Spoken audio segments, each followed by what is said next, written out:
It's time for this week's episode of Brandon Sports Talk, featuring in-depth interviews from those who are trending in the world of athletics. And now, here's the host of Brandon Sports Talk, Brandon Pate.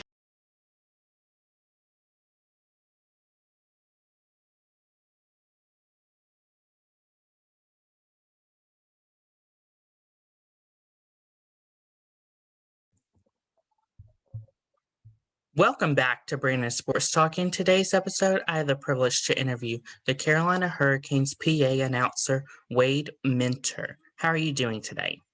Doing well. Thanks for having me on. Can you talk about how you knew that you wanted to work in professional sports as a PA announcer? Honestly, it's something that I just kind of lucked into. I've always done a lot of public speaking. That was kind of my big extracurricular in high school. I performed improv now for 22 years in a competitive sports style improv show where I was quite often the announcer character in the show. Started playing hockey as an adult and just managed to kind of put them all together and have a good audition for the Hurricanes when they opened up the role in 2015, and been enjoying it ever since. What was it like to get the role as the Carolina Hurricanes, the voice of the Hurricanes? Uh, just kind of a dream come true because I've been a fan of the team since I moved to Raleigh in 1999. I've been a season ticket holder since then. And to go from sitting up in the corners of the arena watching the games and cheering to the microphone where I can be the loudest fan in the building was just kind of an improbable yet amazing dream. What is it like being the voice of the storm for the Hurricanes? It's great. The interplay between the things I say on the mic and the crowd reactions are extremely rewarding. It's fun kind of working with the crowd to figure out things that they're going to like and, can make those bigger. And it's kind of cool just being the big voice in the building and, knowing that there are people out there in the stands doing the calls along with me and making some memories. And that's really all you can hope for. What is a typical game day like for you, being the voice of the Hurricanes?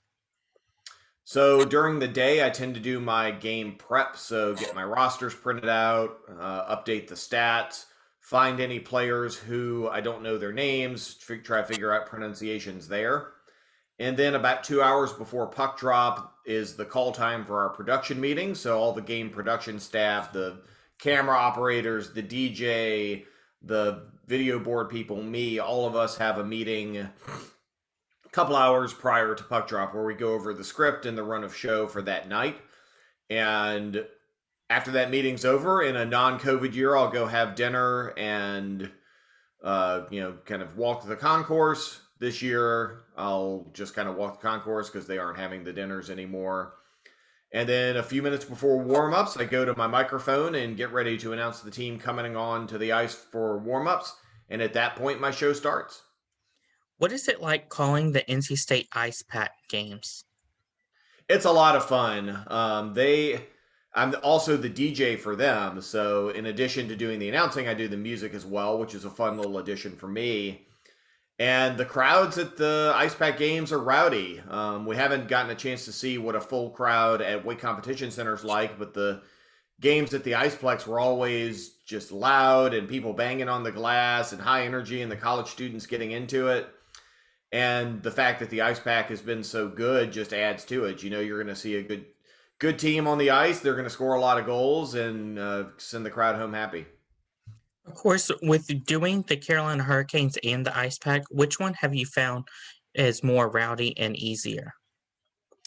It's a little easier to do the Hurricanes games mainly because I do less. I only have to talk. Somebody else does the DJing, DJ Mr. Ills. With the Ice Pack, because it's a smaller staff, I do the announcing, the DJing, communicate directly with the game officials, kind of help coordinate things going on in the scorer's box. So there's a lot more going on there. There's a lot more happening simultaneously. In terms of the crowd, though, the roar of the crowd is certainly significantly bigger at Canes games. What is it like balancing being the voice of the Hurricanes and being a product principal? Yeah, so unlike a lot of the PA announcers in the league, I don't have a background in voice acting or radio. My background is in technology. I got a computer science degree in college and have been working in technology as my real career. And I'm currently a product principal at a company called Dual Boot Partners, where we help people build software. So it's a really good kind of change for my brain. I get to spend part of my day doing technology, which is kind of what I trained for. And then I get to engage the creative part of my brain with hockey in the evening. Fortunately, there's really almost never any overlap. So I do my day job during the day, I do my night job at night, and can get to do both. What are some of your favorite moments in being the PA announcer? Oh man, being able to announce a playoff run. So the 2019 playoff games were my first time calling playoffs for the Canes, and just the level of volume in the building that playoff hockey brings was outstanding. That first playoff game against the Washington Capitals, Game 3 in Raleigh in 2019 in the first round, coming back from two losses in Washington, PNC Arena was just deafening. It was, I could barely hear myself talk, and you could feel the air vibrating around you from everyone yelling. Um, the sweep of the New York Islanders, being able to announce that the Canes had swept that at the end of Game 4. Uh, Alex Ovechkin getting kicked out of the game at the end of Game 4 of the Washington series. Like, that whole playoff run was just outstanding, and certainly a memory I'm going to keep forever. What are some of your famous and catchphrases that you've used? Oh wow! People really kind of enjoy the way I pronounce players' names, and I credit that to my time doing professional wrestling ring announcing. So I bring a little bit of that flair into player names. People really liked Victor Rask when he was playing here. They like my Sebastian Aho call, Teuvo Teravainen. I try to make the names really unique so that people can just instinctively know what the name is. They can say it along with me. Other things that I've done that people really like is the big Canes win at the end of a victory. Um, the way I play with the visiting team name when I'm doing the announcements and say it really kind of low and sarcastic, and people boo for it, and it's a good interplay. But I try to find things that are unique and that fans can kind of make their own. What is your game day ritual like as the PA announcer? Yeah, like everyone else in hockey, I've got quite a bit of superstitions. So, I print out my rosters, I go through with my pen, and I mark down the number of goals that people have. Um, I try to go to the same spot every time in the pregame meetings. After the meeting is over, I go down to the concourse level and I walk clockwise around the building 2 or 3 times to just kind of get a sense of what the energy is like and get a feel for kind of how the crowd is vibing that day. And then when it's game time, I just try to keep things as similar as possible and get into that routine. Of course, speaking about getting into the atmosphere, with COVID being a big factor, I know that the Hurricanes just came back with fans, but how was it whenever there was no fans and it was just you and the employees? It was weird because so much of what I do, I've gotten used to that interplay between what I say and how the crowd reacts to it. And it took a little while to get used to the fact that when I would say something, there was no crowd to react to it. So I had to think, not so much how is this going to play in the crowd in the building, because there wasn't one for a while, but how is it going to sound on TV? So I had to try to adjust my style to make sure that it would come across well on television. Then, as we gradually brought fans back in, it became a little bit more of a crowd to play off of. And then, with the move up to 12,000 fans in the building here at the end of the season and for the playoffs, now it feels more like a real game. But it has absolutely been a progression from nobody to a pretty good house. What is it like calling the playoff game against the Nashville Predators? It's feels like real hockey again. The crowd is loud. They're doing the work of a full house. Towels waving. The team's done a really good job at kind of strategically placing the empty seats in places that aren't going to be as visible.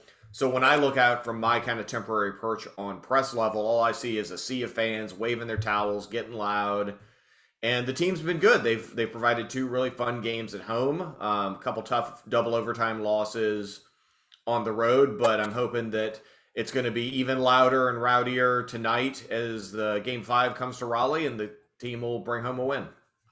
Have you got a chance to call for the Stanley Cup? I have not. I have been in the building when the Stanley Cup was awarded because I was at the playoff games in 2006 when the Canes won the cup. But the closest I've gotten is Eastern Conference Finals in 2019 against the Boston Bruins, where I sadly had to read at home the presentation of the Prince of Wales trophy to the Bruins on the Canes home ice. I'm hoping that this year we'll go a little bit further and I'll get a chance to call my first Stanley Cup playoff games or What are, Stanley Cup final games. what are some of your future plans in your PA career? Honestly, it's just to kind of keep what I do fresh, keep it entertaining. I'm really looking forward to hopefully being able to have a role in the future Canes outdoor game at Carter Finley Stadium. I think that'll be a real treat if I get to do something there. With those types of games, they're run by the league, not the team. So the league tends to bring in a PA announcer from outside of the building, but I'm hoping to have a spot to do at least a little bit of something there, intros, goal calls, something like that. And from then it's just how can I keep making the games fun and entertaining and keep upping my game to do as well as I can. What is it like calling games for Jordan Staal and Sito Ahama? Yeah, Jordan and Sebastian are amazing players. They're fun to watch. Jordan Stahl's having a career renaissance this year. He's really a big part of why the team has been so successful. Sebastian Aho, I've been able to call his game since he was a rookie. I started around the same time that he did, and getting a chance to see him blossom into just a world class player here in Raleigh has been amazing. And for both of them, the fans love both of those players. And so whenever I announce something for them, the fans are saying the names along with me. And because they're so good, I get to say their names a lot, which is fun for me and fun for the fans. Did you ever get to call Jeff Skinner's games while he was a Hurricane?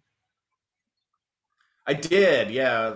There was a brief period of time before he was traded where I was announcing and he was playing kind of the end of the Bill Peters era. And Jeff's a extremely fun talent to watch. His skating is impeccable. He's a natural goal scorer. I'm sorry that he didn't get a chance to taste the playoffs here in Raleigh during kind of the dark period. But he's a heck of a player, and the Canes Calder Trophy winner, and wish him nothing but the best, except when he comes to play here, in which case I hope he scores no goals. What is something that you learn now that you didn't know before becoming a PA announcer? How much preparation and coordination goes into putting on the show? When I was a fan looking out at the show, it seemed like it was not a whole lot going on. But then when I became an employee and started working with game operations, I realized just how much coordination has to happen for the show to look as good as it does. There's camera operators, spotlight operators, replay, DJ, all of that has to work together in order to put on a good show. I kind of anticipated that I would be doing more improvising, but I was surprised at how tightly scripted everything is, and that's because everything has to work well together for all the different pieces of the show to function properly. What advice would you give somebody looking to become a PA announcer on the professional level? It's tough. There aren't that many jobs out there. There's only 30 people in the world who do what I do, and I'm lucky enough to be one of them.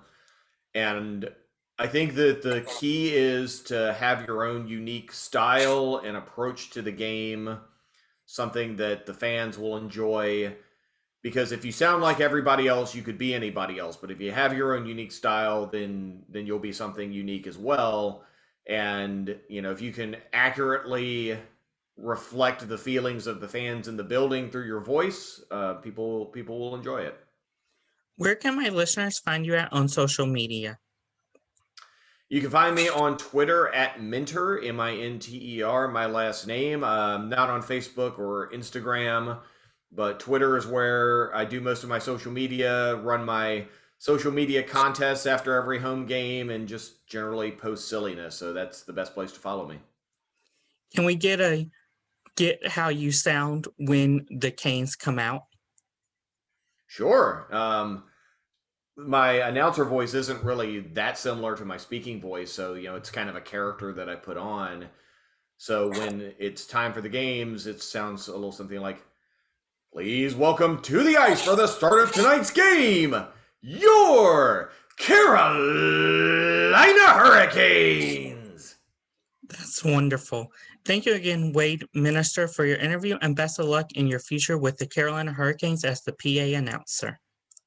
Thanks for having me on, and let's go Canes. You can find Brandon Sports Talk on Facebook at Brandon Sports Talk, Instagram at Brandon Sports Talk, Twitter at Talk_Brandon, and you can find me on YouTube at Brandon Sports Talk. Don't forget to like, comment, and subscribe. Thank you again, Wayne Minister, for your interview, and best of luck with the Carolina Hurricanes. You've been watching Brandon Sports Talk. Please feel free to like, share, and subscribe to Brandon Sports Talk on social media and on YouTube.